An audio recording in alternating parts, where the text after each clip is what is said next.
বাপ রাশিদ, তোকে আমি অপদার্থ বলেছিলাম, অকর্মা বলেছিলাম, ঘর থেকে বের করে দিতে চেয়েছিলাম, তোকে কত কথা শুনিয়েছিলাম, অথচ তুই এত বড় লোক হয়েও সব সহ্য করেছিস। আমি তোকে চিনতে পারলাম না রে বাপ। আমি বাপ হয়ে বড় অন্যায় করেছি রে, তুই আমাকে ক্ষমা করে দে। আব্বা, ক্ষমা চেও না। বাপের মুখে ছেলের কাছে ক্ষমা চাওয়া এটা মানায় না। তুমি যা বলেছো বাপের অধিকারে বলেছো। ওই ধমকগুলো আমার কাছে দুনিয়ার সব সোনার থেকেও দামি ছিল। আমি তো চাইতামই তুমি আমাকে বকো, ছোট বাচ্চার মতো শাসন করো, কারণ ওই শাসনটুকুই তো বলে দিত যে আমি তোমার সেই ছোট্ট ছেলেটাই আছি। টাকা তো অনেক কামিয়েছি আব্বা, কিন্তু তোমার ওই বকুনির দাম কোনো ব্যাংকে জমা রাখতে পারিনি। ওটাই আমার কাছে সব থেকে বড় সম্পদ।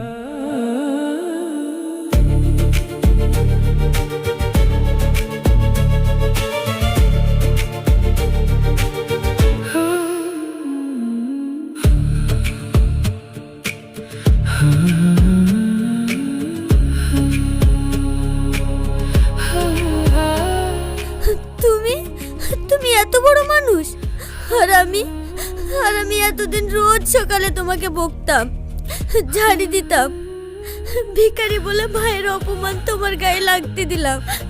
এত বড় লোক হয়েও তুমি সব অপমান মুখ বুজে সহ্য করলে। এই পাগলি, কাঁদছো কেন? তুমি যা করেছো সব তো ভালোবেসে করেছো।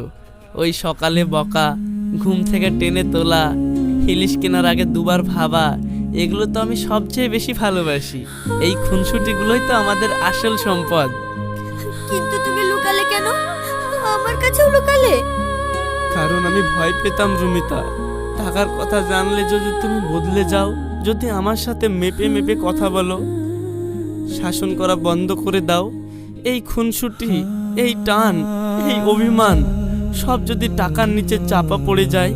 আমি টাকা চাইনি রুমিতা, আমি এই ভাঙা ঘরটা চেয়েছিলাম, এই সংসারটা চেয়েছিলাম, তোমার ওই মায়া মাখানো বকাটা চেয়েছিলাম।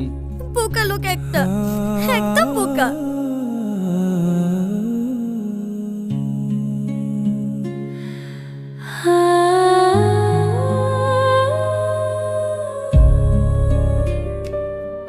একটা কথা বলি, রাখবে? বলো। অনেকদিন মাদের বাড়ি যায়নি, মা বারবার ফোন করছে, চলো না দুদিনের জন্য একটু ঘুরে আসি।